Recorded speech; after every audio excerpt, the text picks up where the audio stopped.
నమో బుద్ధాయ. జై భీమ్, జై భారత్, జై సంవిధాన్. ముందుగా తథాగత భగవాన్ బుద్ధునికి, పరమ పూజ్యులు బోధిసత్వ డాక్టర్ బాబాసాహెబ్ అంబేద్కర్కు ప్రణామాలు తెలియజేస్తున్నాను. ఈ బహుజన యుద్ధవేరి యూట్యూబ్ ఛానల్ను సబ్స్క్రైబ్ చేయండి, షేర్ చేయండి, అందరికీ తెలియచేస్తారని చెప్పి విజ్ఞప్తి చేస్తూనే ఉన్నాను. ఈరోజు ప్రకాష్ ఆదరణీయులు బాలాసాహెబ్ ప్రకాష్ అంబేద్కర్ పుట్టినరోజు సందర్భంగా ఈ వీడియో చేస్తున్నాను. వారికి పుట్టినరోజు శుభాకాంక్షలు భారతీయ బౌద్ధ మహాసభ మరియు సమతా సైనిక దళ ఆంధ్రప్రదేశ్ శాఖ తరపున తెలియజేస్తున్నాను. వారి నాయకత్వం ఈ దేశానికి తప్పనిసరిగా ఒక దిక్సూచి అవుతుంది. వారు తీసుకున్న నిర్ణయాలు మూల నివాసుల సమాజానికి, బహుజనులకు తప్పనిసరిగా ఒక ప్రయోజనకరంగా ఉంటుందని చెప్పి నేను మనస్ఫూర్తిగా భావిస్తున్నాను. చాలామందికి బాబాసాహెబ్ కుటుంబం గురించి తెలియదు. కొంతమందికి తెలిసిన ఏ కారణంతోనూ వ్యతిరేకంగా మాట్లాడుతూ ఉంటారు. చాలా పెద్ద అయిన వారు చదువుకున్నారు. పట్టుదలతో వారి తండ్రి గారు భయ్యా సాహెబ్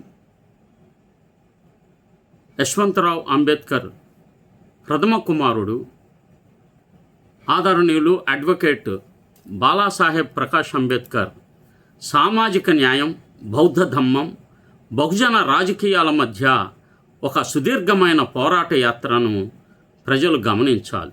ముఖ్యంగా ఆంధ్రప్రదేశ్లో వారు. భారతదేశంలో డాక్టర్ బాబాసాహెబ్ అంబేద్కర్ తర్వాత బాబాసాహెబ్ భావజాలాన్ని రాజకీయ, సామాజిక రంగాల్లో ముందుకు తీసుకువెళ్తున్న ప్రముఖ నాయకుల్లో అడ్వకేట్ బాలాసాహెబ్ ప్రకాష్ అంబేద్కర్ ఒకరు. ఆయన కేవలం ఒక రాజకీయ నాయకుడు మాత్రమే కాదు, సామాజిక న్యాయం కోసం, దళిత బహుజన హక్కుల కోసం, బౌద్ధ ధమ్మ గౌరవం కోసం, రాజ్యాంగ పరిరక్షణ కోసం నిరంతరం పోరాడుతున్న ఒక ఉద్యమకారుడు. మహారాష్ట్ర రాజకీయాల్లో ఆయనది ప్రత్యేకమైన వ్యక్తిత్వం. గెలుపులు ఓటములు వచ్చిన తన భావజాలాన్ని మార్చకుండా నిలబడడం ఆయన ప్రత్యేకతగా చెప్పవచ్చు. డాక్టర్ బాబాసాహెబ్ అంబేద్కర్ మనవడిగా జన్మించిన ఆదరణీయులు బాలాసాహెబ్ ప్రకాష్ అంబేద్కర్ చిన్ననాటి నుండే సామాజిక అసమానతలు, కులాధిపత్యం, రాజకీయ దోపిడీ వంటి అంశాలను దగ్గరగా గమనించారు. బాబాసాహెబ్ కుటుంబ వారసత్వం ఆయనపై తీవ్రమైన ప్రభావాన్ని చూపింది. అయితే ఆయన కేవలం బాబాసాహెబ్ మనవడు అనే గుర్తింపుతోనే రాజకీయాల్లో కొనసాగడం లేదు. తనకంటూ ఒక స్వతంత్ర రాజకీయ దిశను, ఉద్యమ స్వరూపాన్ని నిర్మించుకున్నారు. మహారాష్ట్రలో దళిత రాజకీయాలు విభజనలకు గురవుతున్న సమయంలో ఆదరణీయులు ప్రకాష్ అంబేద్కర్ వాటిని ఐక్యం చేయడానికి తీవ్రంగా ప్రయత్నించారు. ఆయన రాజకీయ ప్రయాణం కేవలం ఎన్నికల రాజకీయాలకు పరిమితం కాలేదు. రైతులు, కార్మికులు, బౌద్ధులు, ముస్లిం సోదరులు, ఆదివాసీలు, పేద బహుజన వర్గాల సమస్యలపై నిరంతరం స్పందిస్తూ ఉద్యమాలు నిర్వహిస్తూనే ఉన్నారు.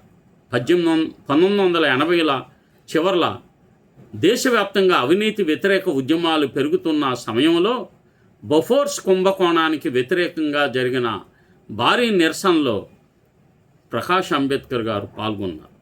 విపి సింగ్, దత్తా సావంత్, శరత్ జోషి వంటి నాయకులతో కలిసి మహారాష్ట్రలో భారీ ప్రజా ర్యాలీలు నిర్వహించారు. లక్షలాది మంది పాల్గొన్న తీన్ కమాన్ మోర్చా ఆయన ప్రజానాయకత్వానికి గుర్తింపుగా నిలిచింది. ఈ ఉద్యమం ద్వారా ఆయన కేవలం దళిత నాయకుడు మాత్రమే కాదు, దేశ రాజకీయ అవినీతిపై కూడా పోరాడే నాయకుడిగా ఎదిగారు. డాక్టర్ బాబాసాహెబ్ అంబేద్కర్కు భారతరత్న ఇవ్వాలని కేంద్ర ప్రభుత్వంపై ఒత్తిడి తీసుకురావడంలో కూడా ప్రకాష్ అంబేద్కర్ ముఖ్య పాత్ర పోషించారు. బాబాసాహెబ్ మరణించిన ఎన్నో సంవత్సరాల తర్వాత కూడా దేశ అత్యున్నత పురస్కారాన్ని ఇవ్వకపోవడాన్ని ఆయన తీవ్రంగా ప్రశ్నించారు. దీర్ఘకాల పోరాటం, నిరసనలు, రాజకీయ ఒత్తిళ్ల తర్వాత 1990లో డాక్టర్ అంబేద్కర్కు భారతరత్న ప్రకటించబడింది. పార్లమెంట్లో డాక్టర్ అంబేద్కర్ చిత్రపటం ఏర్పాటు చేయడంలో కూడా ఆయన నిరంతర ప్రయత్నాలు చేసినట్లు మహారాష్ట్ర అంబేద్కర్ ఉద్యమ వర్గాలు పేర్కొంటూనే ఉన్నాయి. బౌద్ధ ధమ్మ పరిరక్షణలో బాలాసాహెబ్ ప్రకాష్ అంబేద్కర్ పాత్ర ప్రత్యేకంగా ప్రస్తావించాల్సిన అంశం. డాక్టర్ బాబాసాహెబ్ అంబేద్కర్ చేపట్టిన నవయాన బౌద్ధ ఉద్యమాన్ని కొనసాగించాల్సిన బాధ్యతను ఆయన తనపై ఉన్న చారిత్రక బాధ్యతగా భావించారు. మహారాష్ట్రలో జరిగే ధమ్మ సభలు, దీక్షాభూమి కార్యక్రమాలు, బౌద్ధ మహాసభలు, సామూహిక బౌద్ధ దీక్ష కార్యక్రమాల్లో ఆయన తరచూ పాల్గొంటారు. బౌద్ధం కేవలం ఒక మతం కాదు, అది సమానత్వం, హేతువాదం, మానవ గౌరవం ఆధారమైన జీవన విధానమని ఆయన పలుమార్లు పేర్కొన్నారు. బౌద్ధుల రిజర్వేషన్ల అంశంలో ఆయన పోరాటం చారిత్రాత్మకంగా చెప్పవచ్చు. హిందూ మతం విడిచి బౌద్ధాన్ని స్వీకరించి దళితులకు రిజర్వేషన్లు మరియు సంక్షేమ పథకాలు కొనసాగాలని ఆయన తీవ్రంగా పోరాడారు. రాజ్యాంగంలోని 1950 షెడ్యూల్ కాస్ట్ ఆర్డర్లో సవరణలు చేయించేందుకు ఉద్యమాలు చేపట్టారు. ఈ కారణంగానే మహారాష్ట్ర బౌద్ధ సమాజంలో ఆయనకు విశేష గౌరవం ఏర్పడింది. బాలాసాహెబ్ ప్రకాష్ అంబేద్కర్ రాజకీయ జీవితం ఎన్నో ఒడిదుడుకులు ఉన్నాయి. ఆయన రాజ్యసభ సభ్యుని కూడా పనిచేశారు. అనంతరం మహారాష్ట్రలోని అకోలా లోకసభ నియోజకవర్గం నుండి పోటీ చేసి గెలిచారు. 1998 మరియు 99లో ఆయన లోకసభకు ఎన్నికయ్యారు. పార్లమెంటులో దళితులపై దాడులు, రాజ్యాంగ హక్కులు, రిజర్వేషన్లు, రైతు సమస్యలు, మైనార్టీల భద్రత వంటి అంశాలపై వారు గళమెత్తారు. అయితే ఆయన రాజకీయ ప్రయాణం అంతా విజయాలతో నిండలేదు. 2004 తర్వాత జరిగిన ఎన్నికలలో పలుమార్లు ఓటములు ఎదుర్కొన్నారు.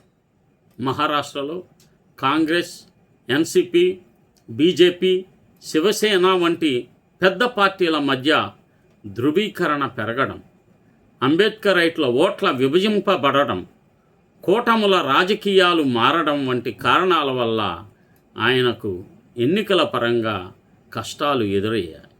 అయినప్పటికీ ఆయన రాజకీయ ప్రాధాన్యం ఏమాత్రం తగ్గలేదు. ఎందుకంటే ఆయన పార్టీ పొందే ఓట్లు అనేక నియోజకవర్గాల్లో ఫలితాలను ప్రభావితం చేసే స్థాయిలో ఉన్నాయి.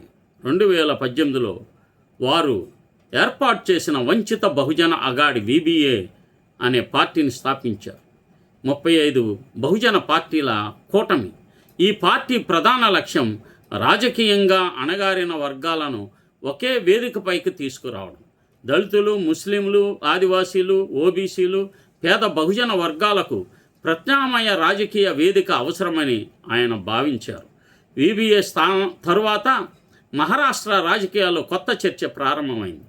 ముఖ్యంగా యువత, బౌద్ధ, దళితులు, ముస్లిం వర్గాల్లో ఈ పార్టీకి ఆదరణ పెరిగింది.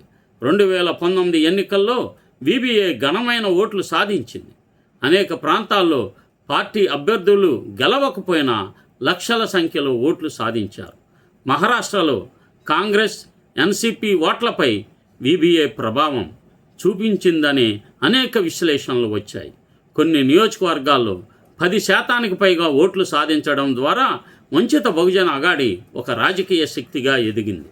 స్థానిక సంస్థల్లో VBA స్థాయి ఇంకా పరిమితంగా ఉన్నప్పటికీ విదర్భ, మరాఠ్వాడా ప్రాంతాల్లో పార్టీకి బలమైన కార్యకర్తల బలం ఉంది.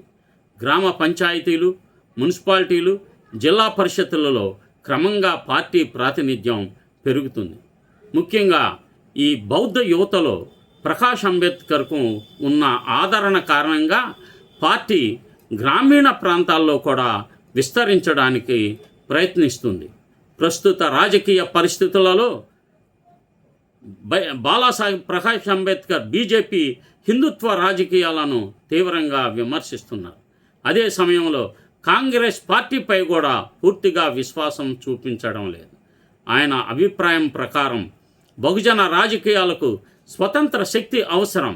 అందుకే వంచిత బహుజన అగాడీని దీర్ఘకాలిక రాజకీయ ప్రత్యామ్నాయంగా నిర్మించేందుకు ప్రయత్నిస్తున్నారు. ఇటీవల ఆయన రాజ్యాంగ పరిరక్షణ, ఈవీఎంల పారదర్శకత, ముస్లింల హక్కులు, దళితులపై దాడులు, నిరుద్యోగం, రైతుల ఆత్మహత్యల వంటి అంశాలపై నిరంతరం మాట్లాడుతున్నారు. మహారాష్ట్రలో బౌద్ధ, దళిత, ముస్లిం ఐక్యత ద్వారా కొత్త రాజకీయ సమీకరణాన్ని నిర్మించాలనే ప్రయత్నం చేస్తున్నారు. రాబోయే ఎన్నికలలో వంచిత బహుజన అగాడి ఏ విధంగా పోటీ చేస్తుందనే అంశం మహారాష్ట్ర రాజకీయాల్లో ఆసక్తికరంగా మారింది. ఎన్నిసార్లు ఇండియా కూటమితో చర్చలు జరిపినా తన పార్టీ స్వతంత్ర గుర్తింపును కాపాడుకోవడంపైనే ప్రకాష్ అంబేద్కర్ ఎక్కువ దృష్టి పెడుతున్నారు. ఆయన లక్ష్యం కేవలం కొన్ని సీట్లు గెలవడం మాత్రమే కాదు, బహుజన వర్గాలకు శాశ్వత రాజకీయ స్వరం కల్పించడం. బాలాసాహెబ్ ప్రకాష్ అంబేద్కర్ను కొందరు విమర్శిస్తారు కూడా. తరచు కూటములు మార్చడం, ఓట్ల విభజనకు కారణమవడం, ఉద్యమాన్ని అధికారంగా మార్చలేకపోవడం వంటి విమర్శలు వస్తుంటాయి. కానీ ఆయన మద్దతుదారులు మాత్రం ఆయనను రాజ్యాంగ విలువల కోసం రాజీ పడని నాయకుడుగానే చూస్తారు. ఎన్నికలు లాభ నష్టాల కంటే భావజాల రాజకీయాలకు ప్రాధాన్యం ఇచ్చే నాయకుడిగా భావిస్తారు. మొత్తంగా చూస్తే బాలాసాహెబ్ ప్రకాష్ అంబేద్కర్ రాజకీయ జీవితం కేవలం ఎన్నికలలో గెలవడం, ఎన్నికల చరిత్ర కాదు. అది సామాజిక న్యాయం కోసం, బౌద్ధ ధమ్మ గౌరవం కోసం, బహుజన రాజకీయాల స్వాభిమానం కోసం సాగుతున్న నిరంతర పోరాట యాత్ర. మహారాష్ట్రలోనే కాదు, దేశవ్యాప్తంగా అంబేద్కరైట్ రాజకీయాల భవిష్యత్తుపై చర్చ జరిగినప్పుడు ఆదరణీయులు ప్రకాష్ అంబేద్కర్ పేరు తప్పకుండా వినిపించే స్థాయికి ఆయన ఒదిగారు, పెద్దవారయ్యారు. వారికి బైపాస్ జరిగినా ఎప్పుడు అనారోగ్య కారణంగా ఏ కార్యక్రమంలో పాల్గొనకుండా వెన్ను చూపలేదు. చాలా గొప్ప నాయకుడు. వారి అబ్బాయే సుజాత అంబేద్కర్ భావితరాలకు ఇండియాలోనే ఒక బాబాసాహెబ్ వారసుడిగా సుజాత అంబేద్కర్ ఇప్పుడు వంచిత బహుజన అగాడి ప్రచార బాధ్యతలను ఎంతో సమర్థవంతంగా చూస్తున్నారు. అనేక ఆందోళనలు, ధర్నాలు, ర్యాలీలు చేస్తున్నారు. ముఖ్యంగా ఆర్ఎస్ఎస్ ఆఫీసులపై నిరసన తెలపడానికి వారు నిరంతరం కూడా యువతను ఆకట్టుకొని పెద్ద ఎత్తున ముందుకు వెళ్తున్న సందర్భంలో వారికి మరొకసారి భారతీయ బౌద్ధ మహాసభ మరియు ఆంధ్రప్రదేశ్ సమతా సైనిక దళ తరఫున ఆంధ్రప్రదేశ్ శాఖ వారికి పుట్టినరోజు శుభాకాంక్షలు తెలుపుతుంది. నమో బుద్ధాయ. జై భీమ్, జై భారత్, జై సంవిధాన్.